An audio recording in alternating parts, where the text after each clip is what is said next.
How's it going, everyone? It's Bomberman Dan, and today we're playing Starcraft 2. I'm over spawning on the right side as the blue Protoss, and Washman EOZ is spawning on the left side, and he's the red Zerg. So I've got the game sped up to double speed, well, double faster speed, so, you know, so that it's bearable to watch. So anyhow, I'm playing against a Zerg player, so what I do now is I immediately start to scout after I build this pylon, just to make sure that he is or he is not six pooling. You always have to be careful for that. And I actually take a probe off the mineral line to go do that, and I'll keep my other probe here to build this forge, which I always do even though I don't know he's building a spawning pool yet. I pretty much have a good idea that he is. Now he is scouting with his overlord, and I am not over there because I am all the way across the map. And there goes his spawning pool, which I am hopefully going to scout, which I'm pretty sure I do.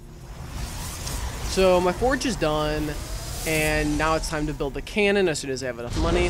And as you can see here, I leave a gap. It's a pretty big gap, but I leave a gap here just so that I don't have to destroy any of these three buildings when I want to leave my base, because that does kind of become a hassle. Because if I destroy the pylon, the forge and the cannon won't be activated. If I destroy the cannon, well, it's just a waste of 150 minerals, and I definitely don't want to destroy the forge. So anyhow, our Zerg player over here is early expanding, not really early expanding, but expanding around the time that you would send out for your 6 pool.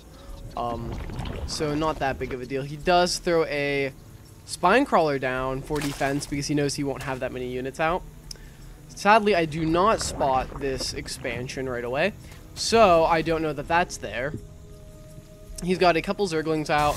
I'm throwing down a gateway and I have another cannon down because I do leave this gap here. I just want to make sure that the cannons can in fact kill the Zerglings when they come. A better idea would be to build them around the mineral line. I throw down my gas so I can get that out, so I can get my cybernetics core, and I'm going to build a zealot in the gap between my cannon and the ledge there, just so that no units can get around if in fact he does. Now I send this probe in, and at least he was worth something because I do see this expansion, so I now know that he is not behind, but a little set back than if he didn't have expanded then. So our Zerg player has a queen out and a roach warren, so roaches, a spine crawler again, a creep tumor, and is moving his spine crawler actually. He's got a couple Zerglings and a spine crawler down the hill. And over on my end, I do get my cybernetics core up and immediately start chrono boosting and going for warp gate. He does have metabolic boost on the way, so we do have some speedlings coming, and he's got an evolution chamber. I have 2 more gateways coming down. I keep my 1 zealot there. Now I can easily be cheesed here. At this point in time, I know I'm safe because he has expanded already, so I don't have to worry too much about anything coming my way. I definitely know I can take all of that with the 2 cannons and the zealot, and I can chrono boost something out if I really have to, or I can just build another cannon there. And even though the cannon won't be up right away, it'll buy some time for these cannons to get some kills. Oh man, I feel like I'm talking like a million miles an hour. So you see me throwing down gateway and robotics facility. The robotics facility is for the observer and the immortal, so I can in fact take down some roaches if he's got a ton. His metabolic boost is done, so we do have some speedlings on the field. A roach is on the way. He's throwing down some gas. Does he have another? He does have a second queen. And right now, not too much is happening. I do have 1 observer on the way. I get my stalkers down just for some cover from behind. I did spot that overlord, but I didn't know which way it went. Another overlord's in here scouting me. I'm just getting scouted everywhere. Alright. So I do now have warp gate technology, which is great. I do have +1 attack on the way. And our friend here has a couple Zerglings, more than a couple Zerglings, and some roaches. And not too much right now. I'm going to wait a little, warp in some more units, get some more zealots, because zealots are good against Zerglings. Sucks when you have mass stalkers against Zerglings. That's always a shame. So I do have a decent enough army, and I feel confident moving out.